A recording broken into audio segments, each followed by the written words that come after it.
So hello and welcome to another episode of Interviews with Experts. Is it likely that we may be sampling the wrong bees in our search for Varroa destructor mites? Well, today my special guest is Dr. Zachary Lamas. Dr. Lamas is a postdoctoral researcher in the University of Maryland's Entomology Department in College Park, Maryland.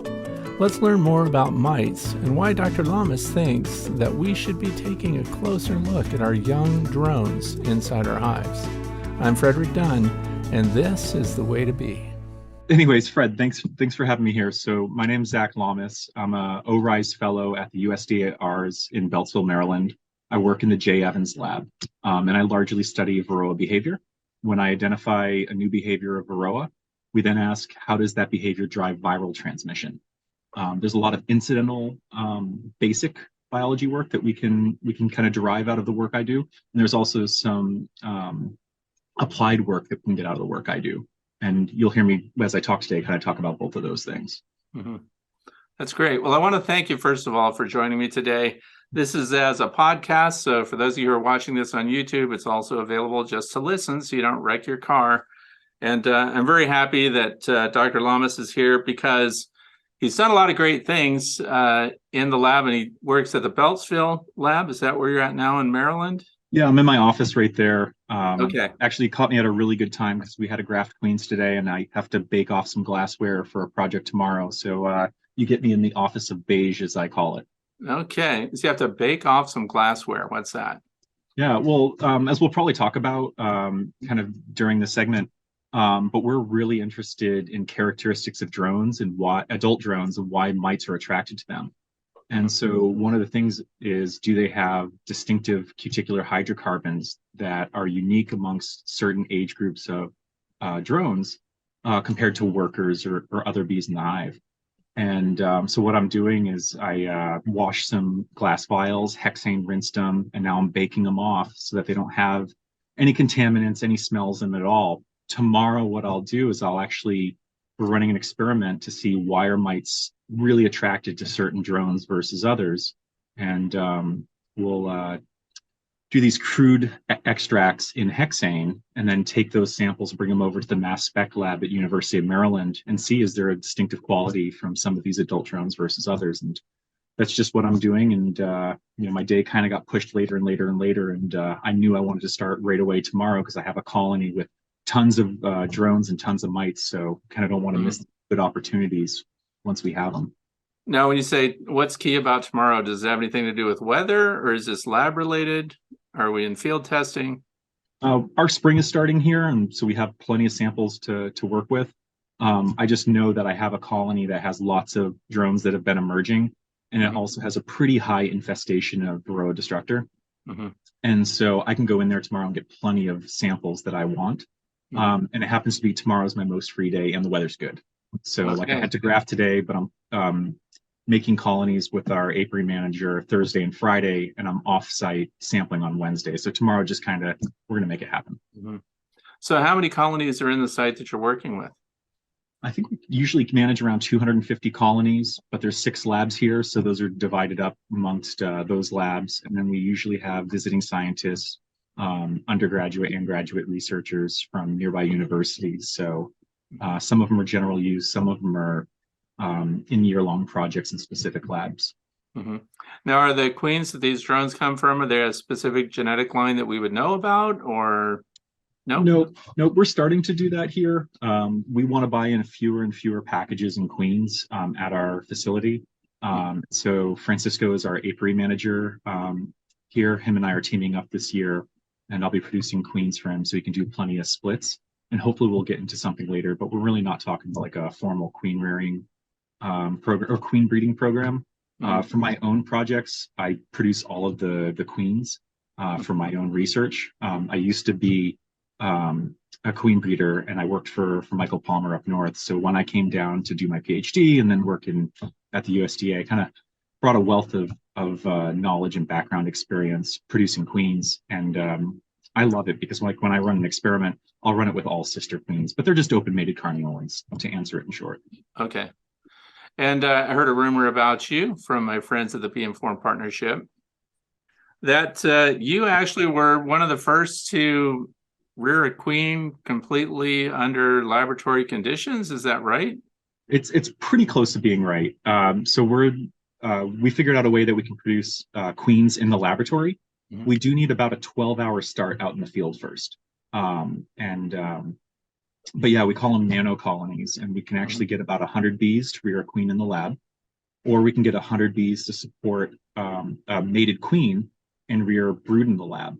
And so, as far as we know, we have the one closed system where we can do this in the laboratory. And for producing the queens, we could actually do it on completely artificial substances. So instead of needing real pollen, we can use pollen substitute. Instead of needing wax, we can use the paraffin comb produced by Better Bee. And then we can just use sugar water. We actually are just getting ready to submit that as a manuscript, but we have a lot of interest from collaborators who either have transgenic material that they want to study, but there's no really great way for them to study that material. It's unethical to release it into the wild. Mm. And other than in vitro brood rearing, which is very synthetic, there's really no way to test some of these pathogens or transgenic material and get a full circulation from adult bees to brood. But we can do that in the lab right now, and we have. So yeah, we're pretty excited about that. I like that term nano colony. And you arrived at 100 bees, you say. How did you end up at 100? Was that less than that wouldn't work out, or more was unnecessary? How did that go? It was about 100, about 130 worked really great, and it's the average number I get when I use a third cup scoop. And so we just kind of went with that. I was starting. Okay, so for a little background for this project, we just published a paper that mites actively move from one adult bee to another. And when I first did this work, I was doing it in plastic cups. We call these cage trials. And essentially, if you have a ventilated plastic cup in an incubator in the laboratory, we'll put adult bees in there. And you can do any type of study you want. You can do a nutritional study, pesticide study. In my case, I was studying Varroa behavior. But the arena, that plastic cup, is just so artificial. So we're seeing these mites engage in these behaviors, but we can't necessarily take that and say this is exactly what's happening in the field, because our laboratory conditions are just so synthetic. Right. But I can't make a colony so small in the field that I can actually follow an individual mite. It's just impossible. So I had this problem where I wanted to study something, and so I decided, well, if I make a colony that's approximately 100 bees, I would be able to track an individual mite in the laboratory, but in real colony conditions. And so this whole nano colony project actually arose out of another problem that I had, which is I need to study Varroa behavior. I can't do it in a way that I want to do. And me and a roommate actually worked on it for about 6 months. And we started in, I want to say, October. And then by April, we had bees rearing full rounds of, actually, it was before April, we had bees in our incubator we had in our living room. That in the incubator was actually a refrigerator that we modified into an incubator. And we were able to get a full cycle of brood right in there. And so that was the start of that project, but it just came out of necessity. About that incubator, what is the temperature you're operating at? Just keep it around, I think it's 33, 34 degrees Celsius, and that works great. I tend to keep it a little bit on the colder side because our HVAC here will kind of get a little wonky sometimes, and then your incubators can heat up if they don't have a natural cooling plate inside of them. So anywhere really 29 Celsius to 33 is going to be really fine. And what about the humidity levels? Yeah, for the nano colonies, we actually keep it lower than a lot of other published papers will. Like they'll keep it around 60% humidity. But if the bees get wet at all in those nano colonies, then they're just going to die. They're useless to us. And we have several feeders in there. Plus the brood itself will produce a bit of moisture. So I'll actually keep it closer to 30% relative humidity. And that works out great for the nano colonies. And that was one of the biggest problems that we had as my roommate and I were, and the roommate's name is Serhat Samaz. He's now in Turkey and he runs a behavior lab there. He noticed actually pretty quickly, he's like, these bees are getting wet. That's probably a bigger deal than we're giving them, giving this issue credit for. And all we did was actually created a ventilated top and bottom. It took care of the issue, and we were able to move ahead with the project. Now, in the incubator, do you monitor anything else like oxygen levels, or is the rest just kind of left to the bees? Whatever happens, happens. That's a really good question. So this project has always been the redheaded stepchild of my PhD. And so I just finished my PhD actually, it's a year to date, last April. And this project was never funded I had a Pam Costco fellowship that funded my PhD. The only funding that we had for this project was actually bee clubs supporting it. So the New Hampshire beekeepers, the Painted Box Fund down in Virginia, and then the Montgomery County beekeepers all collectively put about 8,000 together, and it allowed us to get some undergrads and send some samples off to the NC State lab with Dr. Tarpey to do some analysis on our queens. But it was always the redheaded stepchild of my research because I'm primarily studying viral transmission and varroa behavior, and we just had this cool project on the side. So there's so much we wanted to do with it. And we could never actually get to doing those projects. When we did, we just had the worst luck. So a couple colleagues and I, Eugene Ryabov, made this genetically modified virus. And the virus is really cool. It's deformed wing virus, but it has two inserts into its genome. And what it allows you to do is track that DWV compared to any other DWV that might be present in your samples. So it's a really great tool to do transmission work.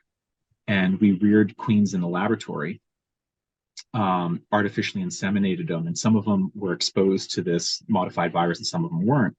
And we both had contamination and a freezer went down. When we redid the experiment, the freezer went down. And when I say the freezer went down, we have all of these samples that are maintained in a -80 freezer. And once those samples warm up, the RNA that we're really interested in, honeybee viruses are RNA viruses, they degrade super quickly. So when a freezer warms up and you don't catch it right away, you essentially lose these experiments. And so we asked some cool questions, which is if adult bees cannibalize infectious pupae, does the queen become infected? Does the brood food become infected? Does the next generation of worker bees become infected? And we ran it twice and lost the freezer twice. And so there's only so much, so we did ask some really cool things. What do you want to monitor? And we just got, bad beats on both times. And sometimes your luck just runs poorly. And so where we are on that project right now is we can get them to actually be functional queen rearing colonies in flat petri dishes. With a Raspberry Pi, we can video record them.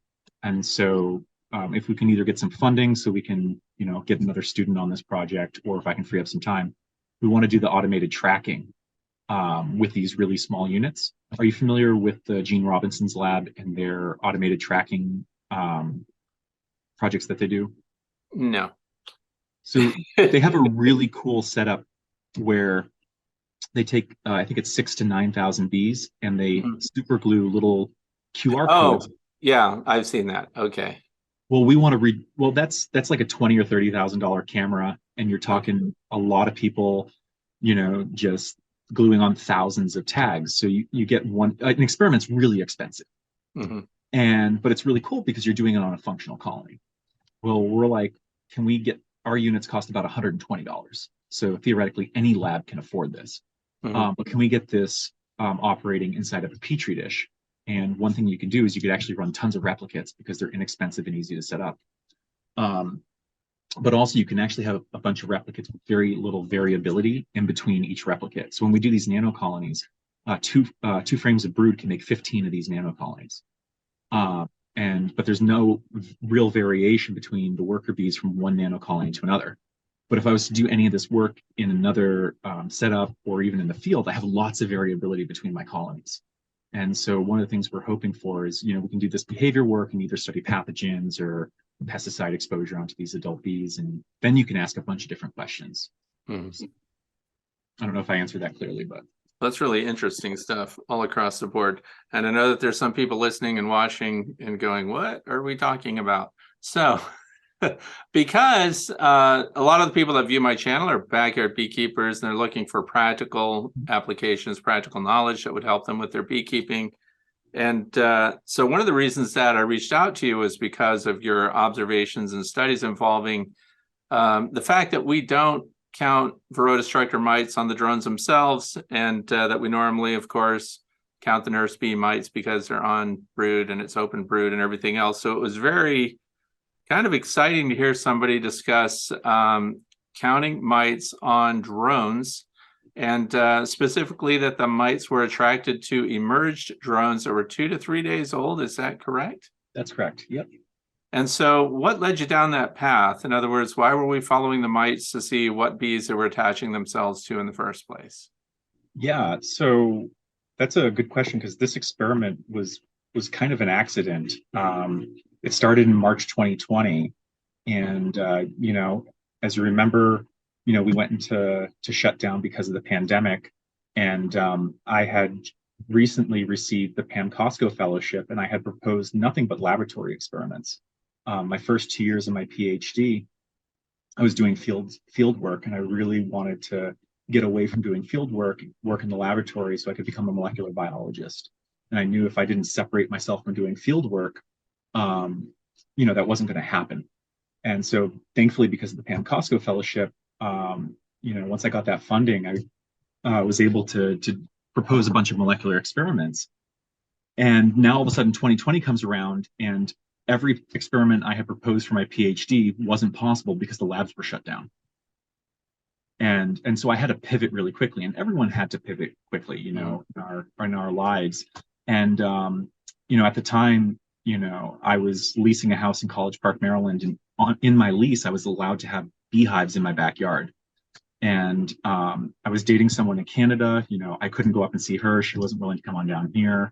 I couldn't go and see my family, couldn't see my friends safely, and I couldn't go to the lab to just do my experiments because they were shut down. So I went out to my backyard with a handful of queen marking pens. And I said, if the labs don't open up, what can I do with just these pens that's going to give me meaning and purpose every day? And that was the first question I had asked myself. And I had just read some soft science article that parasites prefer males. And that was specifically to mammals. But I thought it was kind of interesting. And I said, I don't think I recall a single experiment that looked for host preference on adult drones. Mm-hmm. We know it's well established that they prefer drone brood over worker brood, mm-hmm. and up to 50 times as much. But I didn't recall any experiment that had looked at adult drones. And when I quickly went through the literature, I noticed in all of the experimental designs, in material methods, they just excluded drones. They mm-hmm. looked at newly emerged workers, nurse bees, and forager bees, so all within that worker bee cohort, just excluding drones. Mm-hmm. And so it was a pretty easy way to start. Is went out to the backyard, and as drones were emerging, I would look at them, and if they had a mite on them, I would give them 2 colors. And if they had no mites on them when they emerged, I would mark them just a single color. And I did the same thing for worker bees. And then essentially I would just go back inside and watch Tiger Kings. The next day, Tiger Kings. That's what got everyone through March and April, right? And I guess so. And then I went back out the next day and I would mark bees again, but I would recheck everyone I had marked the previous day. And what I quickly realized was that there were far more mites on the adult drones than there were on the workers. Mm-hmm. And these drones that I had marked with just a single color were gaining mites. Mites were moving on to them within that 24-hour period. Mm-hmm. And not just like 1 or 2 mites, but sometimes up to 6 or 7. It was pretty infested colony. Yeah. And so after 3 days of doing this, I realized, we have a finding here. And then the project just grew and grew from there. Mm-hmm. And that was the mind-blowing thing for me, is that, as you said, when the drone is coming out, when it's emerging, it may not even have a mite on it. Mm-hmm. But then, so what is, we always thought that the mites, they're using their pupa stage to reproduce. And then as soon as that drone emerges, we just assumed the mites scoot out of there and all the female mites run over and they head for the nurse bees because they're the ones that have all the tasty resources. And I think because drones are hard to grab. They're zipping out of there. They're not flying at a day old. So they're kind of in the hive for the first, when do they leave the hive? 3 days? We've had drones as early as 2 days. Okay. be found outside of the colony and as young as 3 days in other colonies within our apiary. So bees can actually begin flying pretty quickly and end up in other colonies at a really young age. Yeah. And that was one of the complications in our experiments.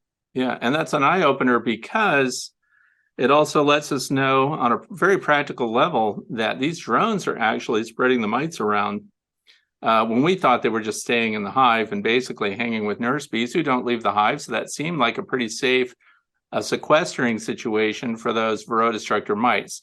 And that's why it's really exciting to know that these drones are actually mite magnets. Yeah, and just to fill in a comment there, so we didn't end up showing that drones moving from an infested colony to a non-infested colony is a means for mite immigration, but it makes sense, and our data is showing that drones that are likely to leave this home colony and end up in a guest colony are likely to have a mite on them. So they could be shedding mites into neighboring colonies at really low rates. And there's already established research like Delaplane and Seeley showing that just spreading colonies out several meters can increase their survivorship. And one explanation now for that could be is they're not receiving emigration of mites during the season. Sure. So now if we say that the drone is appetizing for whatever reason, whatever pheromone it's putting off as a young drone, at what point does it no longer become appealing to the Varroa destructor mite? Yeah, so it's a little bit more complicated of a question, even though it sounds like a simple question. We didn't study the population dynamics in these studies, so we don't know if the distribution of Varroa across different ages of drones could shift if you simply increase the infestation level. We'd have to have a lot of replicates, and this is really time-consuming work. But what we find is mites are very interested in drone brood, so they're going to be on these emerging drones. After that, they love 2 and 3 day old drones. Then you see a sharp decrease in their interest in adult drones. So you don't find very many on 4 day, 5 day, etc. old drones. And you'll see some of them on young drone or older drones, but not very many. I mean, it just plummets right off. The interesting thing to us is they also, once drones seasonally disappear, they shift onto those 2 and 3 day old worker bees. Right. So that was a really similar pattern that we saw and we thought was pretty interesting. Right. And that's how we came up with that speculation that at the end of the year, when people all of a sudden, because all we're counting are the nurse bees, of course, and then there's this drone, not drone, but Varroa mite rapid increase, which may coincide with the absence of the drones for them to feed on. Is that what we're saying? Yeah, that is. And so yeah, let's walk back just a second and describe, what is an alcohol wash and what was it designed for? The alcohol wash was originally designed to collect nurse bees because early work in Varroa host preference was that mites prefer nurse bees.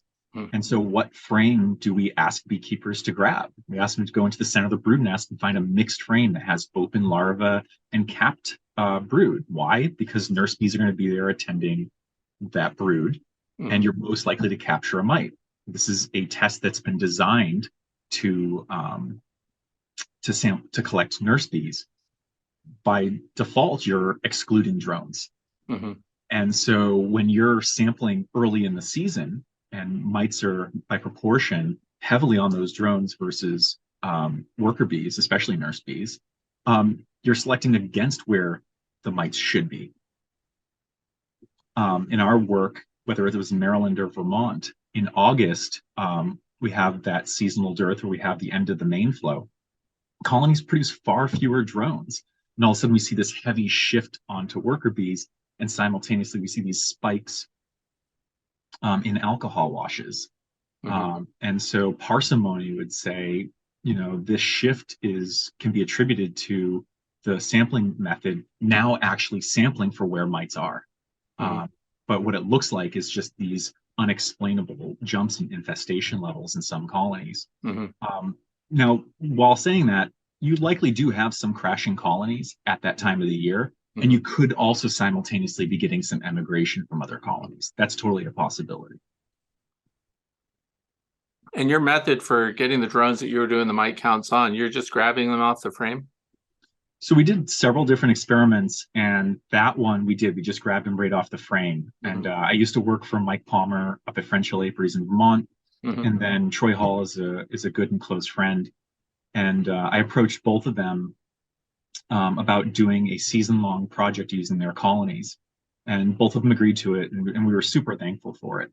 And the reason we approached both of them is they have plenty of apiaries. Both of those beekeepers keep their colonies in similar orientations, so two deeps and a medium for their brood nest. And neither of them heavily split their colonies during the year. And they're not migratory. So it was like really these perfect operations for us to run this trial. And what we wanted to do is we wanted to go in and hand pick up drones at random from random colonies, but using the same colonies from May through August, and see, hey, this pattern that we saw in this experiment in Maryland, do we see the same pattern when we select colonies at random and pick drones up at random? And we did see that. So what did you think about my idea of putting a queen excluder cage around a drone frame, and of course allow the queen to lay up that drone frame and then put the cage around, remove the queen, and then let them emerge, and you control the drones that way so you can do counts? Did that seem like a helpful way to do it? So I actually missed that part. So the reason you're putting that queen excluder in there is you're physically isolating all of the drones into one area of the colony. Is that correct? Yeah, to put them in one of these. Okay. So I figured if you took, because this is a drone frame in there, if we really wanted to retain the drones and keep them from leaving the hive, and then allow the queen to continue her production elsewhere, then you would have all of the emerging drones. And if she laid them up in a knowable time frame, then you would also know the age of the drones that were in here, and then you could knock them out with CO2 or something, is what I thought. Because you also made a comment at the end of near the end of your presentation, that by allowing the drone frame or drones themselves to kind of draw the Varroa destructor mites in, we could actually use it as part of our integrated pest management system, chemical free, and remove those drones, even more drones, by waiting until they emerge and then attract the phoretic mites or dispersal phase mites onto their bodies before removal. Yeah, I think someone brought that up as a comment. So let me ask. I haven't used one of those cages yet. Are they used to isolate queens for grafting? Is that what those are for? Well, what I was using them for, these are brand new. That's why I just got it, and it kind of came at the exact same time. Within days of seeing your presentation, I had this because I was thinking of using them to cage the queen, create a brood break, and then we would be able to, of course, treat all the mites that are in now their dispersal phase. Yeah. And we could release the queen after 14 days, get the cage out, and remove any varroa mites that were in that frame. Yeah, I would just question if you don't get to those drones as they emerge, whether or not other worker bees will actually attend them and keep them alive, or if you'll just have a pile of dead bees inside of that frame, inside of a colony. That'd be the first thing I would think about and want to test. Because that was one of my questions for you, is how long do drones live without being fed by nurse bees or any workers? Well, we can get them to live quite a while in the lab, and I forget it's an epipotamus method to keep drones alive in the lab, but we can keep them alive for about 20 days in the lab without too many issues, short of them drowning themselves in a honey feeder. But just I've never had great experience kind of isolating drones like that in the hive, and I'd want to test that first.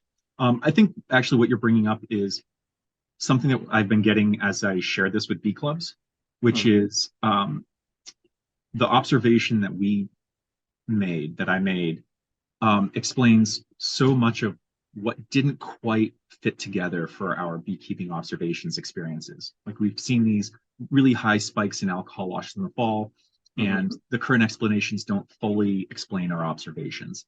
A lot of us have seen mites on drones, or we know that they're on the drone brood, And then there's a gap in knowledge that we had about what did they do after that? Who are they actually feeding on? Mm-hmm.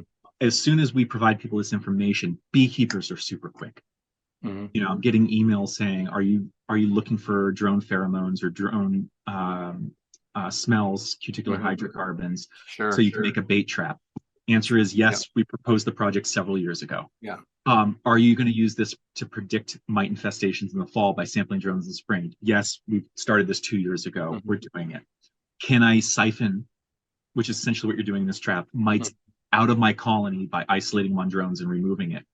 And it's one of the great things that beekeepers like you are doing, which is you're getting this information and immediately doing some applied work with it. So I don't know if it's going to be an effective way to remove varroa from the colony, but I think it's absolutely something like that people could try, and then see how well does it work. For my time invested in and energy in, did I actually have an effective mite control? Did I learn something about my bees and mites just by trying this? Just because something maybe doesn't work in the end doesn't mean it wasn't really good for us as a beekeeper. Right. I tell people to pick up newly emerged bees and look at them for mites. Well, why do I suggest that? One, you can actually do that without killing 300 bees. So people that don't want to do an alcohol wash can get at least some sampling method if they're not going to do one at all. Two, if you don't normally pick up bees, here's a bee that won't sting you. Right. And you're getting some dexterity learning how to pick up newly emerged bees. You're now working with your bees a little bit more intimately. You're now spending more time looking at your worker bees. Once you have a heavily infested colony, it just jumps out at you. Is it a really effective sampling strategy? No, absolutely not. It takes too long. You'll never do it if you have a lot of colonies. Right. But if you want to learn a lot, is it a great way to, again, work more intimately with your bees? Absolutely. So that's kind of my response to bringing up this idea that you have, which is we're getting this from beekeepers where they're seeing our research and immediately jumping to the next step. The energy is awesome. A lot of the ideas are really good. I'm going to be really psyched to see how does this play out as beekeepers do what they do really well, which is they're really good at running experiments. And I think we're going to get a lot of citizen science feedback from that method going after the drones. People don't feel that bad about the drones. Yeah. So, everybody's mad about the nurse bees being harmed, but the drone control and drone, even as a test subject, as a group, to look at those drones and see if they're really loaded with mites. We're going to see a lot of feedback on that. I know people are going to share about it. I'm going to video them and see what we find, because it saves me. I feel bad about caging my queen if I don't have to. If this is actually a method that could be an alternative to caging the queen and creating my brood break in the period when they're doing a lot of drone production. And so are you planning to go up to Mike Palmer's this year and do more of your work there, or are you done with him? Not I'll never be done with Mike. He's a great guy, and so is Troy. But we're not doing the project up there this year. So this project, we didn't have funding for this project. And I keep saying we. Yeah. So I had this great observation in Maryland. I ran multiple field trials, and by the 2021, I knew I wanted to do this next experiment, and my advisor was supportive, but we didn't have funding for it. As great as Pam Costco was, I didn't have just all that extra funding to this travel. So I called my parents and asked them if they would help me run an experiment once a month, and they said yes. And so for the last 2 years, this project's been possible because they've literally gotten up at 3:30 in the morning on a Thursday night or a Friday, driven up to Vermont, sampled bees with me for 3 days, and then gone back to work. Now we're approaching the third year. We wanted to do it again, but unfortunately, they're actually taking care of both of my grandparents now. And so we kind of look at, do we want to do a third year project? And we look at how much work they're doing, how many projects I have, and we're like, you know what, let's just not do this. The nice thing is we have, and this is the really great thing about this project, just like the Nano project, there's been so many supportive clubs for beekeepers, where now there's a commercial beekeeper here in Maryland who just opened his gates and said, okay, here's 4 yards, come pick the colonies that you want to work with this season and do anything with them. So I'm going to do a different project this summer as a third year, but I won't be up in Vermont. Yeah. And that's great about your parents. Are they beekeepers themselves then, or did you have to train them on the job? What happened? There was definitely some on the job training. But no, my parents are awesome. And they were also, I knew they were actually the people I wanted to work with for reasons that might not be obvious at first. So they're two of the hardest working people I know, and my mom grew up on a dairy farm. My dad's from Brazil, and they've always kind of had to have grit and work through different hardships. So I knew no matter what the weather was or how many stings we were getting, we would just finish the sampling.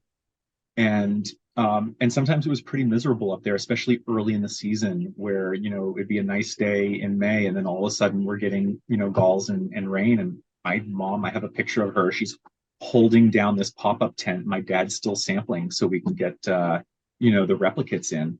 Yeah. So that was the first reason why I had chosen them. The other one was they had no skin in the game. They didn't know whether disproving the alcohol wash or proving it was a good thing or a bad thing.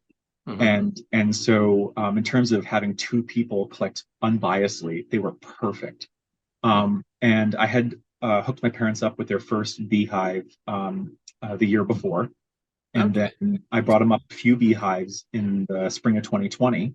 So they had Mm-hmm. 2 years of, hobbyist backyard beekeeping, but there Mm-hmm. was a lot of on the job training. And then by the end of the summer, they were in more hives, doing more things with those hives than most hobbyist beekeepers will get in their lifetime. And the cool thing was seeing my parents just become scientists. And this Mm-hmm. is really, I was never really into citizen science, and now I'm all for it. Because we're up there, it's August, we're at one of Mike Palmer's yards, and I pulled out a pair of tweezers. This wasn't even part of the project. And I said, oh, this is really cool. If you pull open the brood, you can find mites. And my dad wanted to know the proportion of mites in worker brood versus drone brood. And it's like I lost my parents for 20 minutes, Yeah. in the project. They just became scientists right in front of me.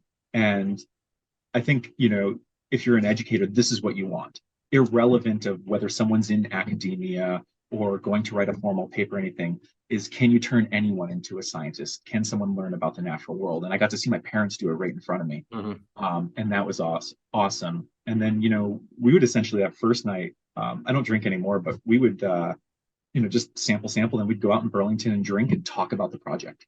Mm-hmm. And my dad came up with what sounded like a quirky idea at the time, which is, we're taking all this time to sample the drones. He goes, can't we just get a popsicle tray and fill it with alcohol and throw drones into it and then look at the bottom of it? And I was like, that's not a half bad idea. And through UMD, we have a SARE grant now, and that's actually part of the SARE grant where we have these vials. And just to do, um, my previous advisor, Dave, said we should really do sequential sampling. And so, it was really cool seeing my dad arrive at that idea, but not know the terms for it. Mm-hmm. And then for Dave to arrive at that idea, know the terms and science behind it. But you can have these two very distinct people enter science in a really similar way. And to me, that was awesome. And so now this year, we have several citizen science projects for this project occurring. So we have a group in Virginia. James Wilson and I are organizing with a bunch of beekeepers in Virginia who have offered to, from April through August, to do alcohol washes on their colonies and to do our drone sampling method, which is essentially picking up 40 drones and throwing them to alcohol Mm-hmm. and sending the data to us. Mm-hmm. And we want to see, can people in Virginia predict which of their colonies will be infested come August? Mm-hmm. And there's a beekeeper who is going for their master beekeeping test in Colorado, and she organized 21 beekeepers to do the same project in Colorado. And now we have what looks like a group in Ontario that might be doing something similar. And one of the things I'm really psyched about, however the data comes back, is we're engaging beekeepers with science, and they're going to be turning out data that's going to be helpful to us, one way or another. And so I really now that sounds great that she's going to use that as her master beekeeper project. Yeah. It's like her research project. And do you have all the citizen science participants for that program that you want? Because I know somebody watching this is going to say, I want to be part of your citizen science program. Are you looking for other participants, or do you have what you need? No, I want more participants. There's one thing I'm worried about. I'm worried it would get too big too quick, Mm-hmm. and at the peak of the season, have too many emails come in that I can't get back to in an appropriate amount of time. Mm-hmm. And that's the only thing I'm worried about. So otherwise, no, I'd love to have, someone in Vermont, New York, and have multiple bee clubs say, we want to do this Mm-hmm. because, the online forms that we have, the material and methods and um, everything that was made for Virginia can easily just be adapted for any of those groups. It's just if I start to get 50 emails a day with Right. questions that can sync me, and we don't have funding for this. So Right. that's probably the only hiccup. But why would we want more people engaged in this right away? Well, we don't have economic thresholds for mite infestations on adult drones. Mm-hmm. That would be a huge advance for beekeepers. So, what do I mean by an economic threshold? Well, most of your viewers probably know that if you have 3 mites per 100 bees in an alcohol wash, you should current best management practices are to treat the colony. Mm-hmm. And I think it's Jack Cameron in Florida he has this. I think pretty sure it's him. He has this beautiful flow chart of infestation levels depending on the time of the season. And to me, it's one of the best management techniques. He says even if you see some ones and twos earlier in the season, you should probably treat. So I just kind of want to throw something out to that because I thought that was really great. But no, it'd be amazing if between the Northeast or Upper Midwest, Virginia, or any other state, we start to see how many mites do you need to detect on drones early in the season to know it's infested later in the season, to have a high degree of accuracy that's going to be infested later in the season. So yeah, in that case, the more the merrier. The only thing I'm worried. Yeah, go ahead. And I believe your sample rate was 40 drones. How did you arrive at that number? Yeah, so we arrived there because 75 was just too much and too tedious. Mm-hmm. The average number of drones that we would find per colony was around 40. Okay. And so that then became a pretty good number to go with. And then I was running some preliminary stats, and we got some degrees of significance, and we had significance at 40 drones. But it's actually up to 40 drones. So for example, at Troy Halls, he's even though he's south of Michael Palmer, his season starts later than Michael's. And so when we would do our first sampling there, we'd get into tons of colonies where we'd only find like 10 drones on the 2 frames that we're sampling from. Mm-hmm. And you're always going to have your colony producing worker bees, but drone production is inconsistent. Mm-hmm. So it's up to 40 drones, and we arrived there from some crude estimates essentially. Okay. Now your focus is on the mites. Do you know a lot about drones? No, I don't. I am not the world's expert on drones. If you are, take it away. No, I have drone questions. That's why I was counting on. Oh, yeah. No, I'll be honest about what I don't know. Yeah, go ahead.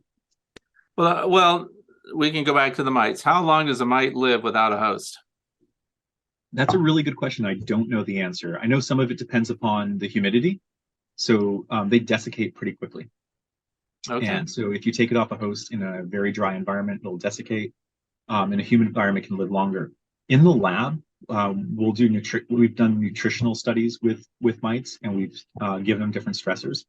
If we isolate them from host for 2 hours, even if we put them back on host, we lose approximately half of those mites, where they won't end up feeding and they'll die. After 4 hours, it's almost 100% of the mites will die if they've been removed from a host for 4 hours. My assumption is that they're nutritionally stressed and they can't revive. Actually can't feed before they pass away. But I don't know what's the longest someone's kept a mite off of a host and it's lived. That's interesting. Yeah, because the reason I was hoping you knew more about, because here's something that happens late in the year for me.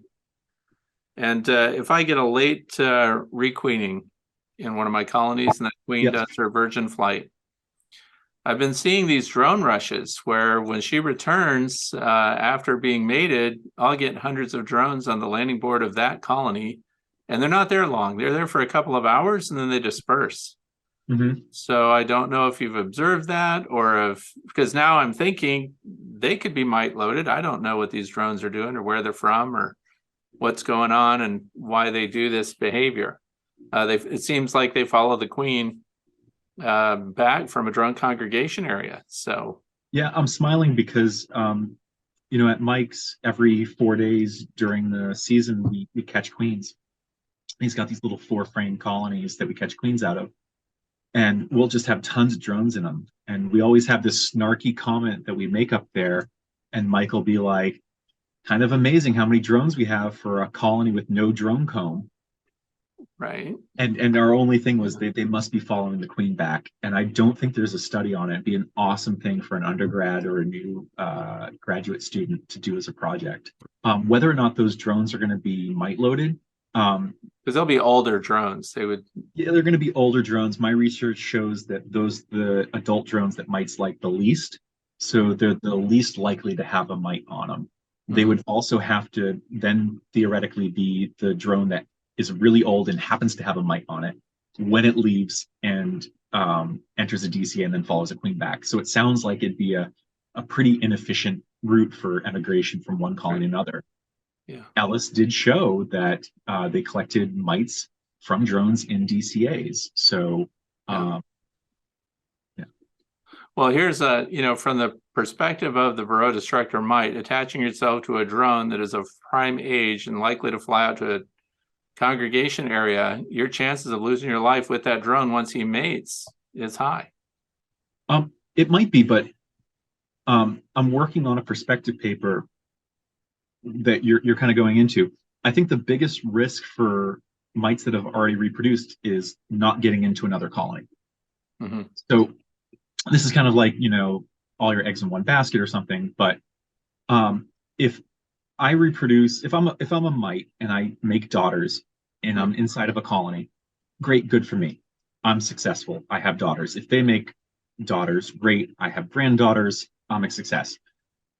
But come winter, if my host colony dies, it doesn't matter how many daughters I made, we all lose. Right. And so if you took something like, what's it called? A Gambler's Ruin, and you applied it to mite survivorship, they have to disperse into another colony. Otherwise, they eventually go extinct. Mm-hmm. So engaging in risky behavior might be less risky than staying in your host colony before it dies. And I have this hypothesis that mites are actually more successful if they kill the colony during warm weather, because you have this opportunity to emigrate into a bunch of healthy colonies. Because robbing ensues right away, and yeah, and that's all. I mean, there's a couple different thoughts there, but I don't want to go off into the weeds or a tangent. So, okay. Now, does that mean? Now, you mentioned Burlington. Did you go to University of Vermont?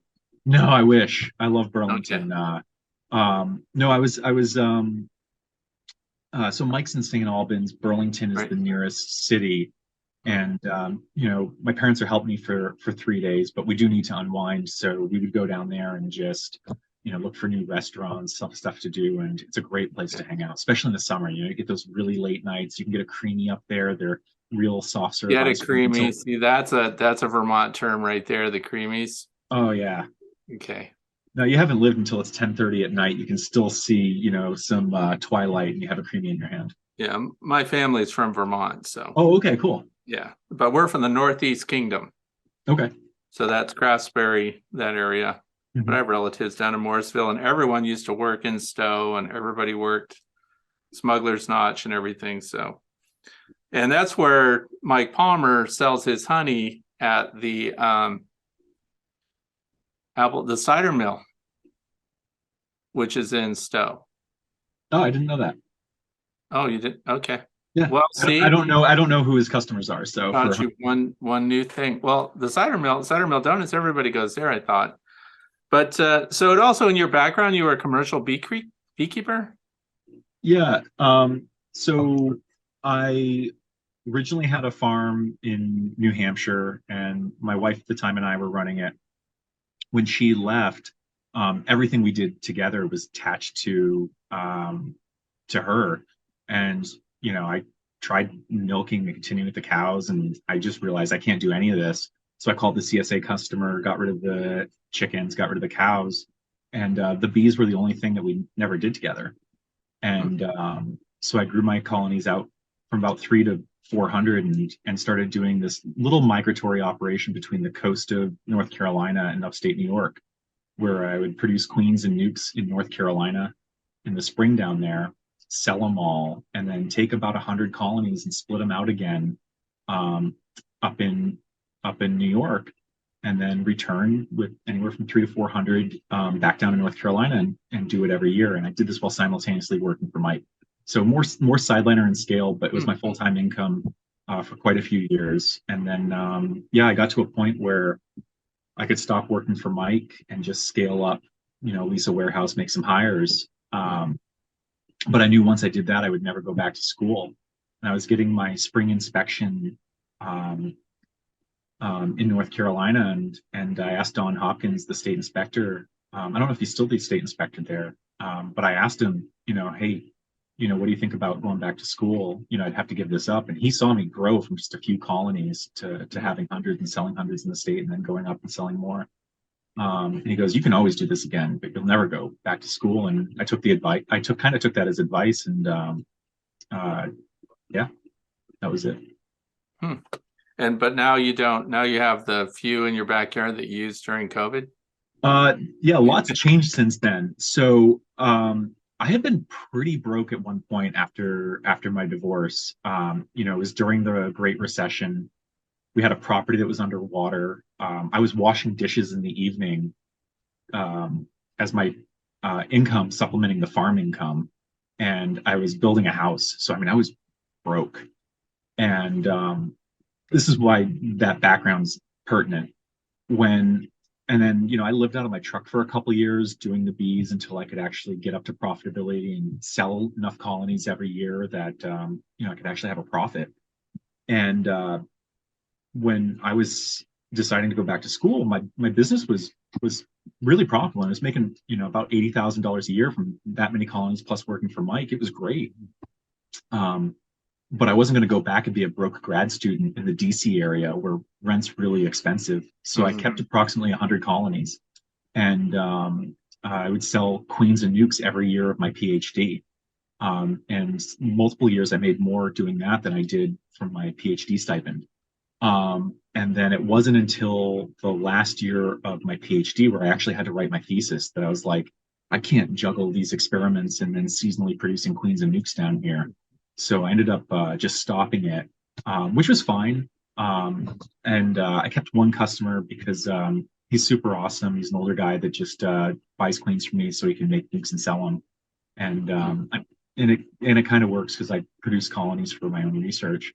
But that was kind of the end of me really keeping bees and doing a bit of it. And then right now I actually live out of a van. So I don't even have the backyard to keep the bees in. I was going to ask that. You said you lived out of your truck. What kind of truck was it? Was it one of those like tiny house trucks? What was? No, I'm looking down because this was not a good time in my life. I was broke, and it was a Silverado 1500, and I essentially slept in the front seat. This was a pretty low part of my life, to be honest, and going back to grad school, the reason why I was so adamant that I was going to keep the 100 hives and not live off the graduate student stipend was, there was a couple of years where I was deciding between, needing gas and sugar for my bees or just going in the grocery store and getting as much food as I wanted to eat. And oh Jesus, I think the first time Mike saw me, I was down to like 160 something pounds. And I'm like 210 right now, and I had suspenders on. He has this great picture of me, and he hated it because every time I'd bend over for a beehive, he'd see my ass. And but I was just like, if I'm gonna be a grad student, I'm gonna walk into a grocery store and I'm just gonna grab what I want to eat, and I'm not even gonna think about it. So no, those truck years, as I kind of call them, were actually really formative for who I am now and some of the decision making I made since. But the van came out because I had this 2-year lease on this property in College Park, and my landlord wanted to sell it, but I had this 2-year lease, so he paid me almost $5,000 to move out. And I was doing my thesis, and I was like, okay, that's a good deal. Mhm. I moved back in with family, finished my thesis, and my postdoc was going to be back here. By the time I moved back, rent had gone up so much Mhm. that about half of my new income would go to rent. And I was like, absolutely not. I'm not doing that. And I was dating a travel nurse at the time. And if I got a lease in the DC area, she would have just broken up with me right away. So my kind of compromise to that was, well, I can convert a van and then save money on rent, and as soon as I can work remotely, we can go travel together. And that didn't fully work out. We ended up breaking up, but no, it's actually been great. So I'm a year to date living in the van. I put over $40,000 in my retirement fund just from saving that money on rent. Mhm. And I'm eating great, traveling a lot, and now I'm looking to buy a house in Baltimore. So it's kind of like this, little weird thing that I didn't So expect to happen. But you've got a lot of skills. So I think you mentioned that you also built a house, and is that right? So you built it yourself, right?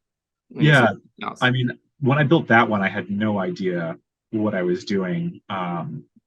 But yeah, I finished up college at a school that was 20 minutes from my grandfather's, and I lived with him. And my grandfather is this old Yankee with tons of ingenuity and did everything Mhm. himself. And I wanted to kind of learn everything, so I would cut trees down and bring them. He had this band sawmill. I would bring them over to a sawmill with a horse and then mill them up. And that's how I started like milling the wood for the first house I built. And when I say I knew nothing when I started building, I knew nothing, and my grandfather would, show me a step, and I would do it, and Mhm. it worked out. But then I ended up working as a carpenter for other contractors, and um, you know, one year I had a flood and lost most of my bees, my beekeeping business. My standing yard just flooded. I called a contractor and I did roofing all winter in North Carolina. And the moment I could graft queens, I quit. And Wow. so kind of always have something I could juggle, but hopefully not getting back into any of that. Now, how closely did you look over Mike Palmer's house while you were up there? What Because does that mean? that they built Mike Palmer was part of the Back to Earth movement Yeah, yeah. from UVM. Those guys, they all ran up there. I remember when I was little and seeing the communes and stuff up where Mike lives. But I think they took apart barns and stuff, and they all shared the lumber, and that's how he built his house. I didn't hear that story about his house, but his house is gorgeous inside. It And has a so I lot of, you can see that the main frame, the timbers and stuff were from an old barn or something. yeah. They still have tenon joints in them and things like that. Yeah, no, I don't really remember that. I've only been to his house, like physically at it, maybe 4 times. Hmm. And each time we essentially hung out in the on the porch and had beer. And actually, funny story about that is he's got this dog Wilson, and the dog just is skittish of me. And for years while working for him, I would try to get the dog to let me pet it, and he wouldn't. Wilson would just bark at me and be skittish and stay away.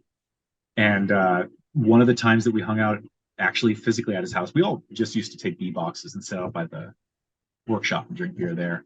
Hmm. Um, Sam Comfort had come up, and Sam sits down, and I sit down, and Wilson just comes right over and puts his head right on Sam's lap. Never saw Sam before in his life, and lets Sam just pet him there. And I'm just like, I've never been so jealous in my life before. And yeah, So he named his dog after a volleyball from a movie Castaway. What? yeah. So you still, that bothers you that that dog rejected you. Oh wow, you didn't have to put it like that. That's interesting. You've been through a lot, and I think it's really interesting that you focus so much on your education, even with all the challenges that you had. Uh, holding the course and really going on and getting your PhD. I think that's incredible, really. Oh, thank you. Yeah. Yeah, it's weird, like the things that'll stick with you. When I was in my undergrad, I really didn't know why I was going to college, other than, my parents hadn't gone to college. They just always told my brother and I, you're going to go to college. Mm-hmm. And so, as we're in high school and finally had to apply for colleges, we're like, okay, well, we'll apply. But when I was actually in my undergrad, I didn't know why I was there. Hmm. And it wasn't until at the end of my undergrad, my senior year, I'm like, I think I'm just here to make my parents feel good about themselves. And that was, unfortunately, I say really unfortunately, my takeaway about my undergrad. Hmm. But I had this biology professor. Um, when I asked him a question as we were working in school, he just said, "When you're in grad school." And then I didn't hear anything he said after that. I just heard the words, "when you're in grad school." And it was this professor, Nick Bear. Hmm. And I'm so thankful that he actually said it that way, because the moment he said that and I heard it, I knew I was going to go to grad school. I just had no idea what that meant or how to get there. Hmm. But it was, I've told Nick this, that was, an extremely important moment in my life. And when Don Hopkins had made that comment, you can always make these bees again. Those two things kind of click together. And then the other fact is I just love learning, right? Like, I always have this attitude that, if you can double your experience or skill level at whatever interval, then in a year, no one recognizes you. So the Hmm. first time I started working for a carpenter, it's just because he needed an extra set of hands. And he asked me what the measurement was. And I remember saying 198 and a half, a big line and a little line. And he's like, yeah, exactly, exactly. And he's like 11/16. And I'm like, yeah, that. But look a couple years later, and we're digging out the foundation for the first house I built, and Mhm. that was really cool. By the end of that house, I'm like, okay, now I can build. Now I can really build the next one. Now I know what to do. And it Mhm. turns out you never know what to do. It's iterative, right? But if you Mhm. just keep improving, and I think anyone here at the USDA can say the same thing about my skills in the laboratory. I just followed Michelle Hamilton and Eugene Ryabov around for the longest time, and it took me the longest time to pick up techniques, which is embarrassing. Hmm. Um, but now I'm proficient in the lab and I run my own experiments, and now we're just kind of touching base if I need help with something or I'm helping other people. And Mhm. again, I can't recognize who that person used to be, but as long as you're actually willing to learn and kind of be humble in between, Mhm. um, yeah. And that's it, because these are lifelong investments. New skills that you pick up, they're with you forever, and they don't cost anything for maintenance. So Mhm. knowledge, skills, everything you can get. That's been my philosophy my whole life. I grab every skill and ability that I have an opportunity to learn about, and maybe it's wasted. I don't know, but when something comes along, and you realize you know how to do that. I mean, you've covered some ground. Um, I mean, Yeah. I'm old and stuff, but But I'll this just is really interesting. Go ahead. no, I'll just add to that. I thought of for while I was in my PhD, I'm like, I took a gap decade, and that puts me as a much older student than everyone else when I was in it. Mhm. And in some ways, I felt really out of place at UMD, and then I was like, did I waste that much time? Right? And probably the only time I actually wasted was periods in my life where I held resentment or anger. Like that's really the only time you waste. Mhm. I realized that I washed dishes for 3 years in the evening to keep the farm going. Mhm. But those skills that I learned during there helped me in my PhD. It's extremely boring washing dishes all night. Well, it's extremely boring doing a lot of our experiments. And I got so used to doing the repetition in those dishes that when I had to do these very iterative things for my experiments, like hand picking up thousands of bees, all Mhm. I would do is mentally reference what I've already done in the past and be like, oh, this isn't that bad. Mhm. Or in the case of I needed to make these arenas out of plexiglass, and I just watched a couple of YouTube videos, but all I had to do was take out my table saw, turn a blade backwards, and I cut plexiglass and then glued it together, and then we had these custom arenas that we've used for multiple experiments, and one of them is published already. And if I wasn't a carpenter, I never would have come up with those arenas. Yep. And so I look at all of that stuff and been like, wow, that really helped me um, in grad school. It helped me be a researcher. You just wouldn't know it at the time. So Mhm. When it came time to get rid of your beekeeping equipment, when you were no longer going to do the sideliner aspect, how hard was it to get rid of your stuff? that's it. In other words, were Well, there people was it easy to sell off? Were people skeptical about used equipment? How did that go? no, I didn't have that problem. So the first season, oh geez, we probably sold close to 800 hives that first season, just in terms of splits and getting rid of stuff. Hmm. But I did a poor judgment, which is I kept too much equipment. So I still have, um, my large extractor. I still have the uncapper and holding tanks, and that's just sitting in storage. I shouldn't have that, right? And I kept this 16-foot trailer I had for way too long, and way too many boxes. And so in 2020, I needed some cash, and then I really started letting stuff go. People were pretty fine with the used boxes. I did a steep discount, but I flame weed everything that I used every season too.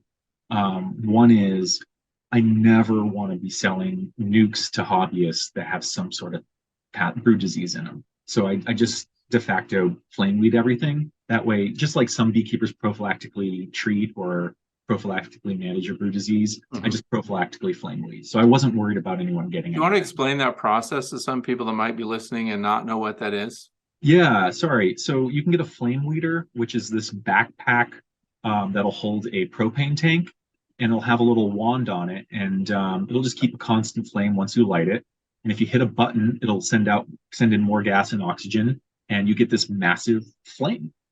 The reason it's called a weeder is if you till up some soil and prep it for a garden bed, you can water it and let weeds germinate.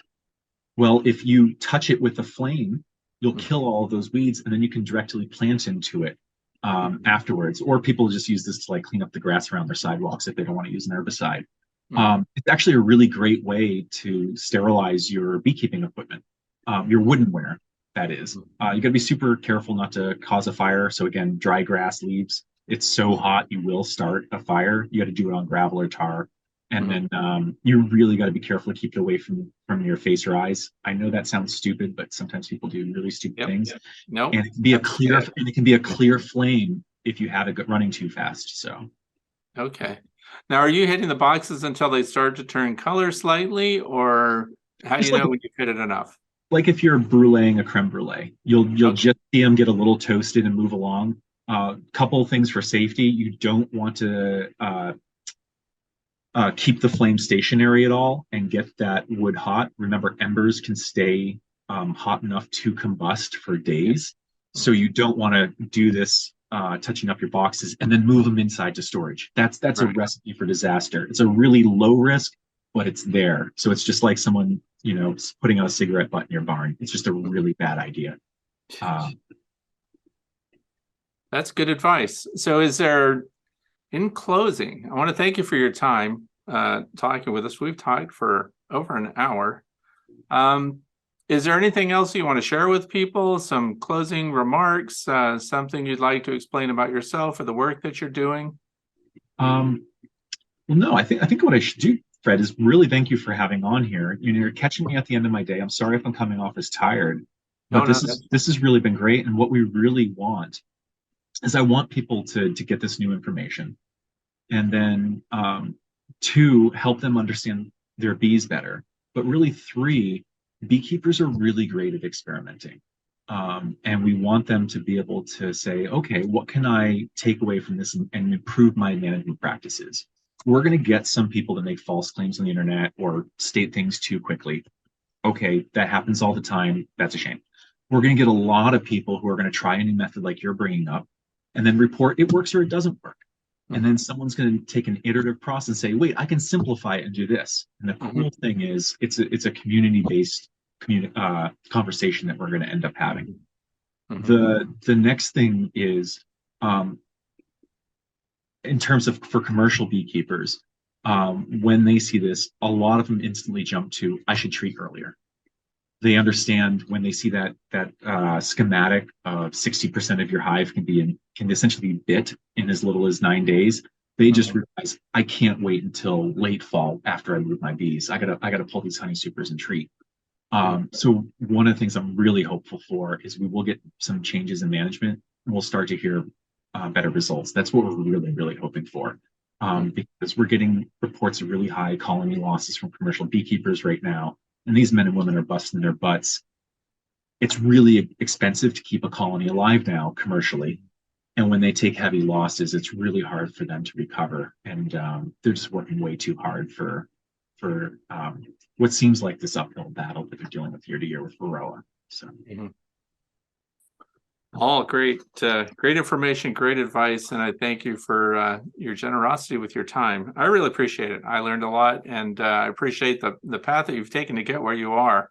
All great stuff. So I think we'll probably touch base down the road once you've got some solutions to the things that you're working on. Okay. Good. Thank you so much. Thanks, Fred. Well, that wraps up another interview, and I hope that you've learned something new regarding the dispersal habits of the Varroa destructor mite. We owe a debt of gratitude to people like Dr. Lamas who pursue knowledge by way of experimentation and direct observation so that we can all improve our honeybee management practices and better deal with challenges like the Varroa. I'm Frederick Dunn, and I thank you for joining me. I wish you all the best with your bees.